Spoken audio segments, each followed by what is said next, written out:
What's up, everybody? Welcome to Podcast Now. I'm Alex, and this video I want to talk about the excellent news today with not just Astrobot, but with also a segment of PlayStation going forward. And I say it like that because you can look at the headlines, and we're going to talk about them. It's good news in terms of more family games like Astrobot, okay? Now, when you look at like the official quote, they actually do talk about live service too, so it kind of dampens the mood a little bit. But look, you want to double down on things that work, right? And I totally get that, and I think as a company as big as Sony and PlayStation, you got to do it. So, again, the main thing that's going around, the thing that I originally saw was, okay, you're going to get more games like Astrobot, right? More family games. Now, they specifically say, in addition, the live service game Helldivers 2, which was released in February last year, won Best Ongoing Game and Best Multiplayer at the Game Awards. The fact that titles and genres we are planning to expand in the future, including titles for families and live service games,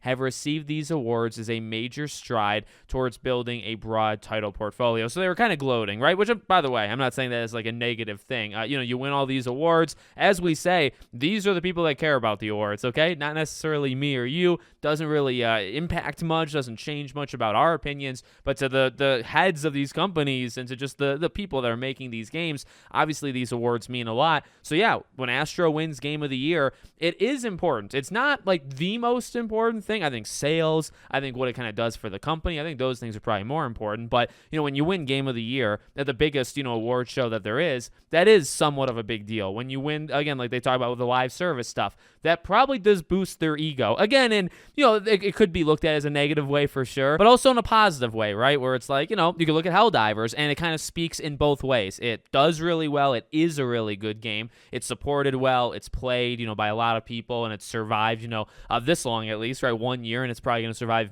much longer. And then it also wins awards, right? It kind of backs that up with the trophies, I guess, right? Astrobot, it does sell pretty well for what it is, and it's going to do well as time continues to move forward. And then it also won awards, right? So it's like that kind of cherry on top thing. In terms of that, again, like the main positive that we're kind of here to talk about, thank God. I mean, I kind of have ignored that for the last 2 minutes here, but that is big news, I think, and that is something that we've kind of wanted. Like that was, I'll be honest, right? That was the whole point. Astrobot is a phenomenal game, okay? Phenomenal game. I think it's my third favorite game. I did a rankings thing. I think it's my third or second favorite game of 2024. I could play it to the day I die. They're releasing those 5 new levels. I'm going to get into the top couple hundred, in the world. I'm there, okay? It's such a freaking fantastic game.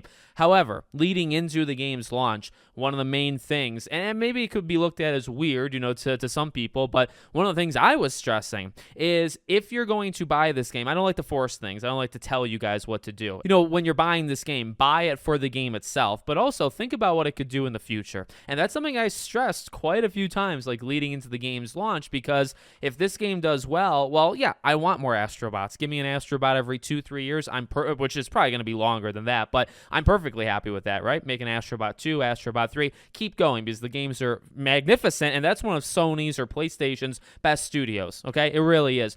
But also, can it do something for the company? Can it, and I said this leading in, can it wake them up to, hey, we had these games, we used to do these games kind of all the time, and it had a market back then, and maybe the market's a little bit different now, but can we revive some of these? I know it sounds like just a broken record, but the Sly Coopers and the Jack and Daxters of the world, but this is something we stressed leading into Astrobot, where not only do I hope Astrobot does good just because it deserves it, and just because now I want future Astrobot games, but can it also open up the avenue where PlayStation says, let's do more of these. Let's not just do more Astro games. We can do that too, but let's hey, we had these games. Remember Sly Cooper? That's a family type game, a family friendly game. Let's bring that back. Let's make another new franchise. Why stop at Astro, right? Astro's relatively new, but make another one. So that was a huge part of it. It really was. It wasn't the major thing. You should probably buy a game for the game, okay? But, a secondary reason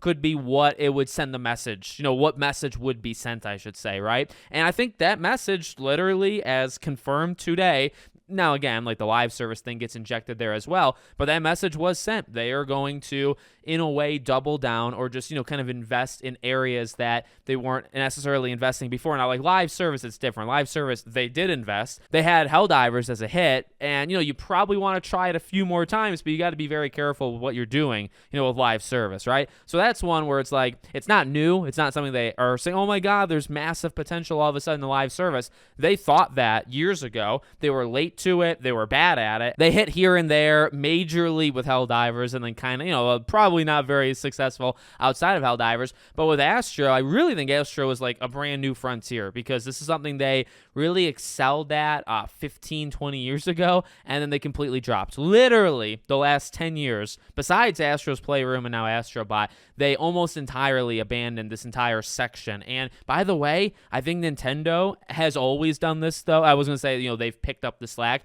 They've always done it. But you look at Nintendo, and it's like they also have a really good market, and they've quadrupled down on it. And do you see how well they do? You see Mario Kart selling like 70, 80 million units or whatever the heck it is. It's one of the highest selling games of all time.